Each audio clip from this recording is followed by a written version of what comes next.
In America, we had many chances to make a dawah, and subhanAllah, there were so many converts while we were in Denver of people. Denver and Colorado, they have very open minds. The people there are not bigoted like the people in the South and have more of an open mind to religion. But my advice, or not advice, is for anyone who wants to make a dawah to a non-Muslim, especially to a Christian, you have like 2 or 3 seconds to either capture this person's attention or to lose them. And the most important thing that you let a Christian know is, I believe in Jesus. I believe in the Immaculate Conception. I believe in the virgin birth. I believe Jesus ascended into heaven. And I believe Jesus is coming again. And when Christians think that a Muslim believes that, they go, oh, no, you don't. You believe in Jesus, you know. And when you tell them, we believe in more miracles of Jesus than you do as a Christian, you know, then their mind is opened more into studying about Islam and to studying the beauty of Islam. And my advice to any person who is in the path now looking to just enlighten themselves about Islam is to just have an open mind and do what I say. Ask God to show you the way to Jannah. You're not asking them to show you a religion. You're asking for a path, a way that could lead you to heaven. That's what we need. I mean, in actuality, we have one chance at life, one chance to win, and when we sit in front of God, we hope we get our book on the right side. أمريكية أعرفت طريقها إلى الجنة. سناء اعتنقت الإسلام في صباها بعد أن كانت ديانتها مسيحية، لكنها كلما تعرفت إلى الإسلام كلما أدركت أنها كانت مسلمة بالفطرة منذ الصغر. Assalamu alaikum. My name is Sana Vaughn. I was born a Christian to a very devout Christian family. I was the only daughter. And subhanAllah, I look back in retrospect through my life and I see even when I was a young child, I was still Muslim. I remember one story of me and my brother. I guess I must have been about 5 years old or 6 years old. And he was outside and he took a knife and he started cutting the tree. And I became just hysterical. I was like, that's God's tree and God's going to be angry with you. And later in life, when I did become Muslim, I remember someone telling me about Laylatul Qadr. And if we could see the spirit of the trees, everything would be in sujood during this night. And it just confirmed to me that when I was a small child, how I was Muslim at that time. علمت ضيفتنا دائما بوجود إله وتضرعت له أن يرشدها للطريق الحق، وأيقنت بثقة أنه لن يخذلها. We've always been devout Christians in the family, practicing Christianity. Every time the church was open, we were at the church. I mean, our mother raised us in the church. And being Southern Baptist people raise their children knowing the Bible, knowing about the religion, and practicing the religion. And that's how we were raised. Whenever I look back, we had, never missed church service unless there was just definitely illness in the family. And knowing that, that was our place in life and the rules in following our life. Whenever I was younger, I don't know that I always knew there was a God, and I always knew that one day we would be back in front of God. However that was, I don't really know that I questioned it. I always realized that there was a God. And we've had, I think that for me, my first steps, the first time I ever saw a Muslim Well, I had seen Muslims before, but I never thought about them. I had finished my bachelor's degree and had transferred to a different university to do my master's. And my first day of school, I heard something outside the window. And whenever I got up and walked to the window to see what was happening, there was a man outside and he started making the adhan for prayer. And I sat and I watched him. It was in January. And he had his sleeves rolled up and his pants legs rolled up. And it was cold. It was cold. It was January. This was Oklahoma. And I thought to myself, my God, he's got to be cold out there. And then all of these other people started coming. And they started lining up behind him. And there was just line after line of people. And when I watched them, I thought to myself, I think they worship their God in the right way. They're worshiping God, you know? And so I went and I sat back down at my seat.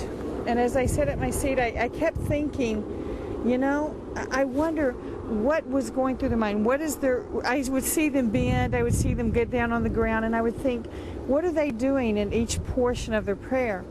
Well, one of these men came into my lab class, and I went and I walked up to him and I said, what were you doing out there? And he said, I was praying. And I said, well, who are you praying to? He said, I was praying to Allah. I said, who's Allah? He said, Allah, the creator of the heavens and the earth, God, you know? And I was like, okay. I think I was satisfied because I didn't want him to think I wanted to be a Muslim, because I didn't want to be a Muslim. When you think of where I came from and the Southern Baptist roots and the prejudice of the South, and I just knew it was something different. But anyway, I thanked him for his information. I just went and sat down. As soon as I finished class, I went to the library and I took a book on Islam. Well, I went home that evening and I read all evening about Islam, and I came back the next day and the book was sitting on my desk in the lab class, and he walked by and he said, what are you reading that book for? And I said, why? He said, if you're going to read a book on Islam, read a good book, one that's written by a Muslim, not written by John Smith, or read one by Muhammad Abdullah, or something that you know that would be an accurate information and without bias. And I said, yeah, okay. Anyway, the next day, he brought some books to my cubicle, and I read them.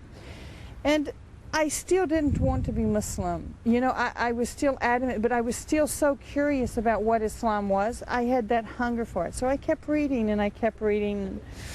And I found a woman who worked there at the university who was a closet Muslim.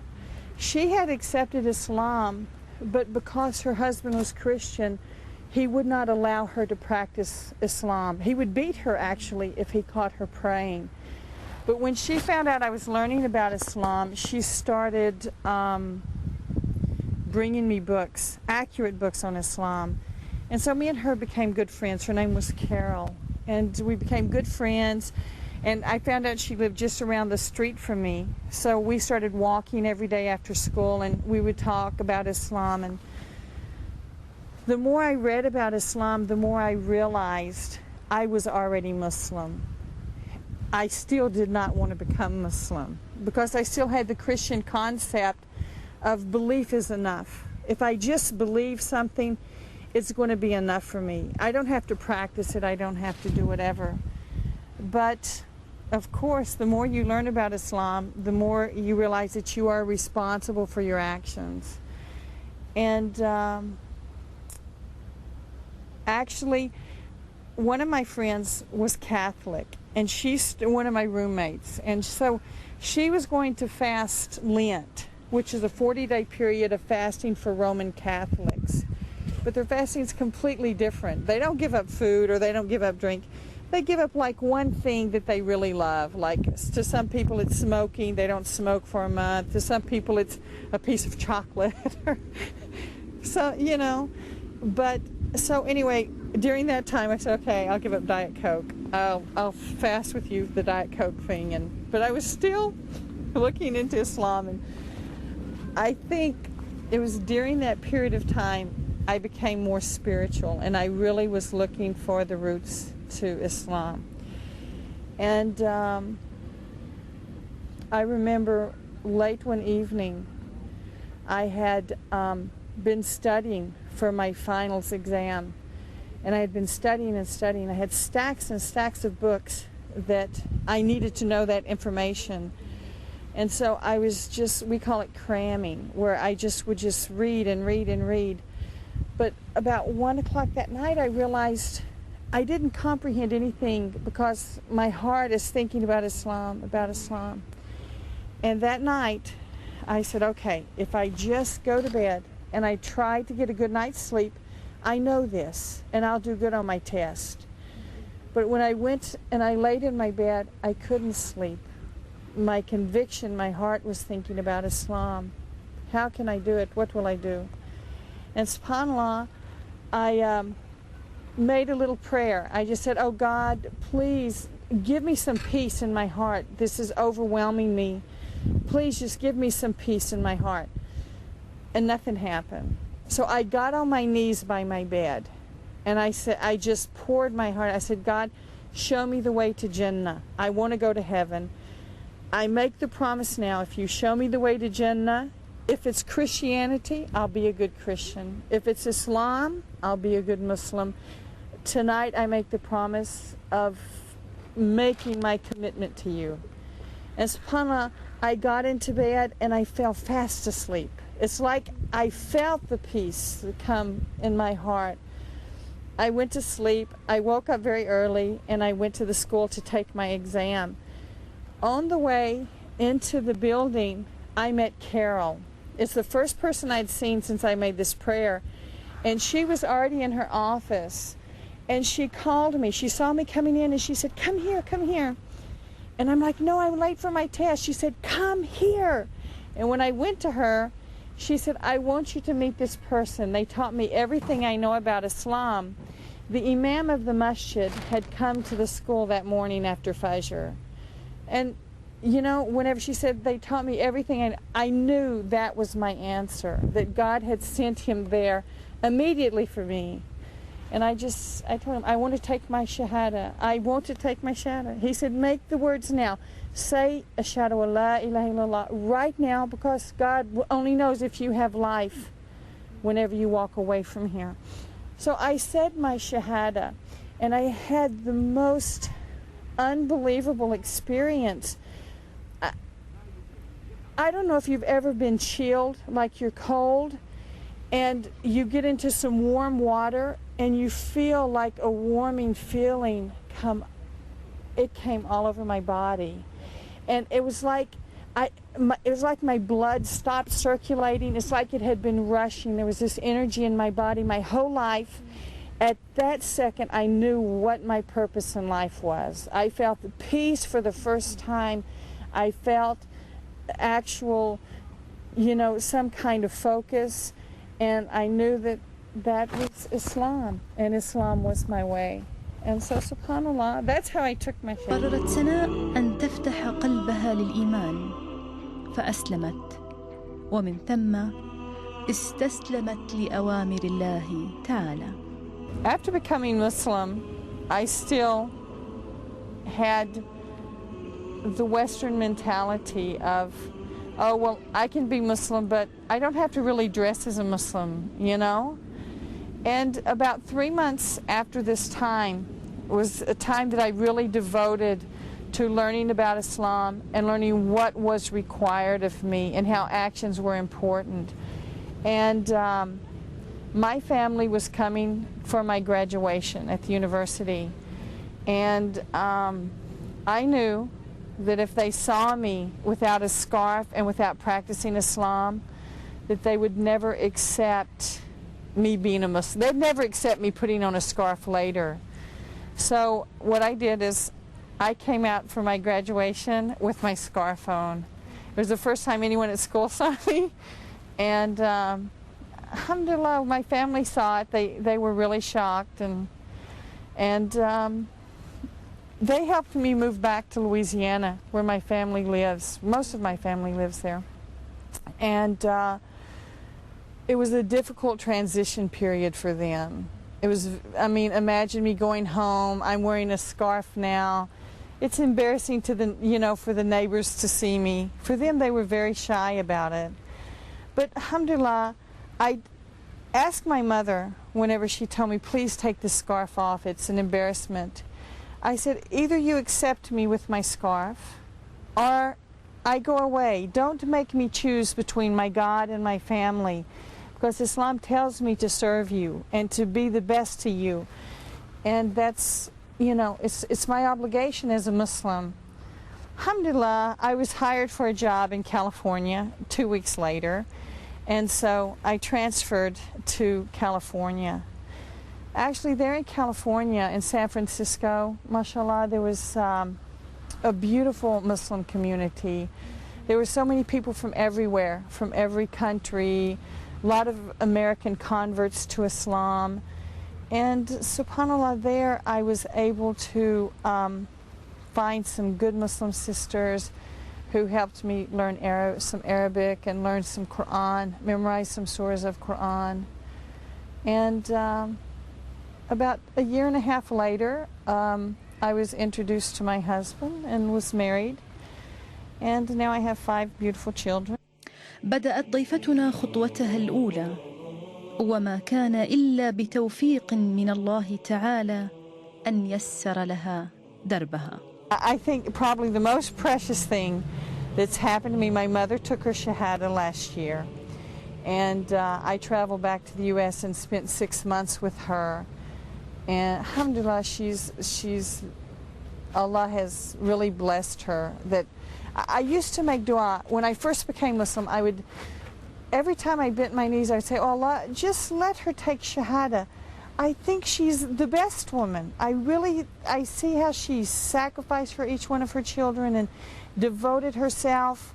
I really think that she deserves Shahada, And through all of these years, every time when she would come to visit or I would go to visit her, I always felt sad that she just didn't accept Islam. And subhanAllah, I saw the mercy when we went back last year. 2 years ago, she was diagnosed with lymphoma type B, and it's a rare form of cancer. And they tried to initiate chemotherapy, and I really wasn't happy about it, and I prayed about it a lot. And there was an abscess in her port, so they couldn't start the chemotherapy. So they did another port, and then she had a heart attack. And so subhanAllah, they weren't able to do the chemotherapy for her, which was a blessing, because she was able to be stronger and spend more time with us and learning about Islam. And alhamdulillah, she did take her Shahada and accepted Islam. I also have one brother, my youngest brother, who accepted Islam about 15 years ago. And mashallah, in our area, like I said, 25 years ago, there were no Muslims, absolutely none. There were just, and I went back this last year and was able to spend some time. And I live in a small college. There's a university. And mashallah, they had built a masjid. And mashallah, it was full of American Muslims. I mean, there were other nationalities and stuff there, but subhanAllah, it was full of American, more American than any other thing. And we were so happy to see that growth of Islam in America. And even subhanAllah, we were there for Ramadan. And my first Ramadan, I look back and not, just becoming Muslim and looking back on the practices, the new prayer in the evening time. And alhamdulillah, I had the community around me. It was in San Francisco. And subhanAllah, we know in the medical side of fasting, subhanAllah, a person who's not, there's a nice book on nutritional healing, and there's a whole section on fasting, and it talks about the benefits of fasting. It says if you're ill with like a virus or something, fast 3 days. And what's the sunnah of Rasulullah sallallahu alaihi wasallam? Fast 13th, 14th, and 15th of each month. this is if you have a small virus. If you have something that's a little bit, you know, more harsh on your body, then you fast for 10 days. And if you have a serious life-threatening illness, you fast for 1 month. SubhanAllah, this is what this book says, who's written by a non-Muslim.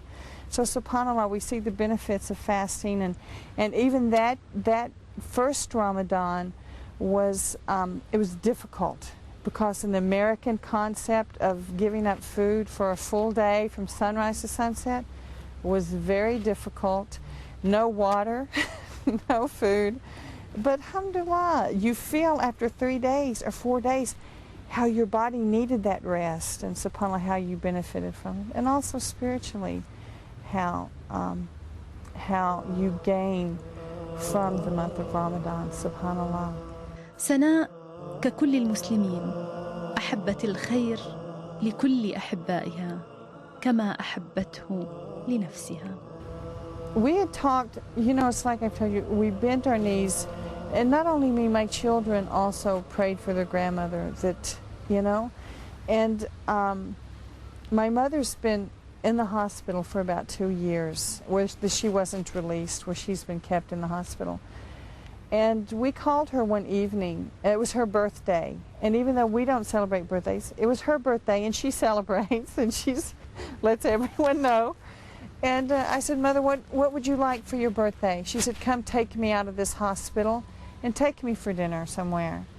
So me and my sons drove, it was like 100 miles, so to her, and we got her and took her out to her favorite restaurant. And as we were sitting at the restaurant, it was time for Maghrib prayer. So as she was finishing eating, we said, Mom, it's time for us to pray.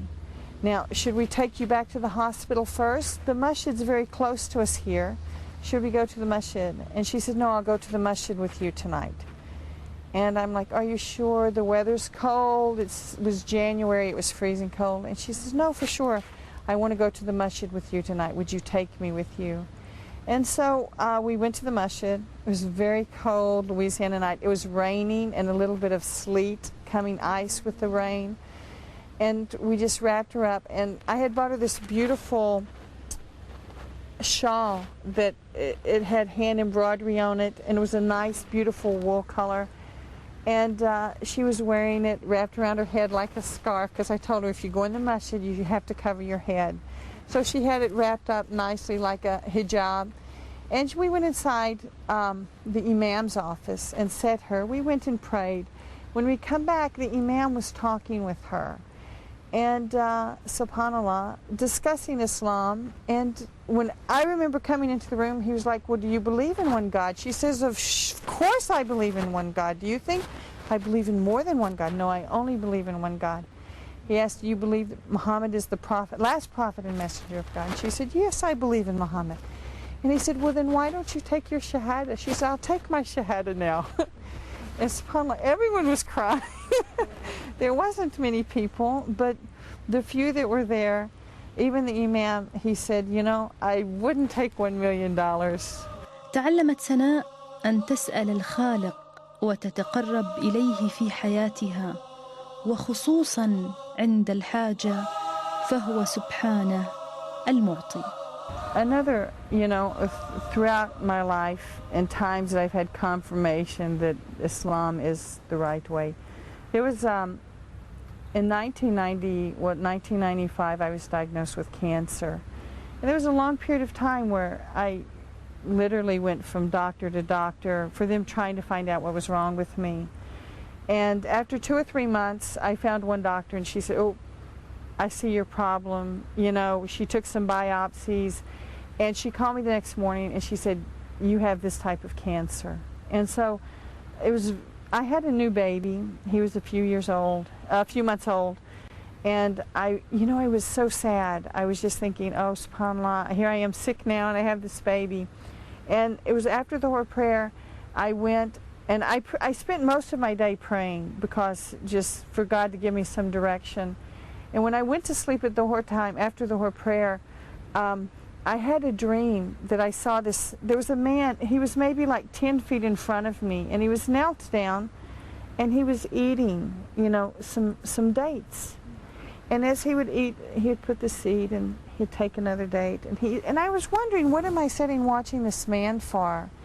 And as I was standing there, Rasulullah sallallahu alaihi wasallam came to my back. He was right here. I could like see his face in my peripheral vision. And he said, Sana, do you know who this is? And I said, no, who is this? He said, that's Abu Bakr Siddiq. And I was so excited that this is Abu Bakr Siddiq. I don't realize this is Rasulullah speaking with me. And I'm just, this is Abu Bakr Siddiq, this is, oh my, Allahu Akbar, Allahu Akbar. And then Rasulullah kept telling me his whole life he gave to the people. His whole life he gave. And subhanAllah, you know, during this time my daughter woke me up. So I came, and I was thinking, what did this dream mean? What could it mean? So we called one shack. And he mentioned to me, he said, if you're sure this was dates that Abu Bakr Siddiq was eating, then subhanAllah, he didn't come to tell you that you're going to die. He came to tell you that you're going to have life. And subhanAllah, he said, you sure it wasn't zaytun? Zaytun has a pit also. I said, no, it was tamar. He said, no, he came to tell you you're going to have life. And subhanAllah, they found many complications with my cancer, from my throat to 4 tumors in my lungs. But subhanAllah, when I went to America, they were confirmed here by tissue samples, by specimens. We sent them to America and they were confirmed. When I went there, I had the initial surgery, and subhanAllah, by the time they took it out, they said it was finished. Subhanallah, Allah cured me, you know.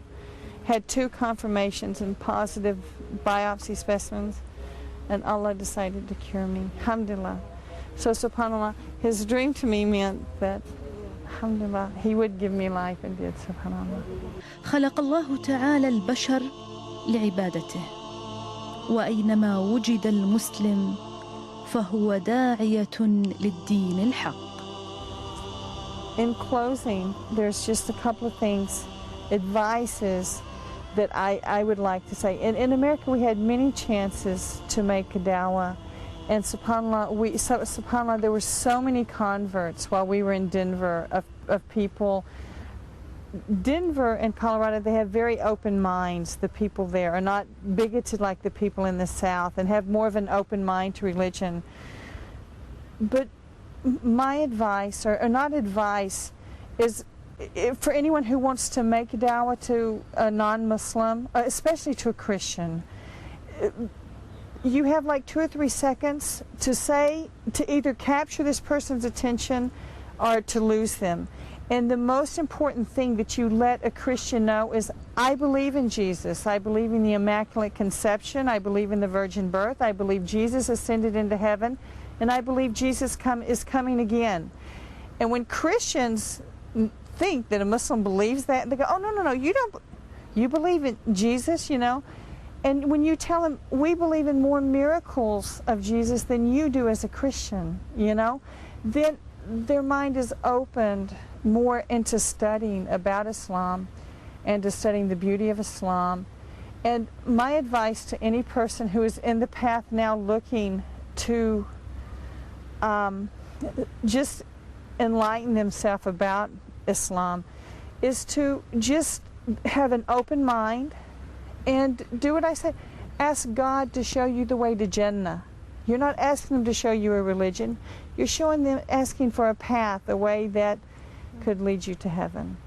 That's what we need. I mean, in actuality, we have one chance at life, one chance to win. And when we sit in front of God, we hope we get our book on the right side, inshallah.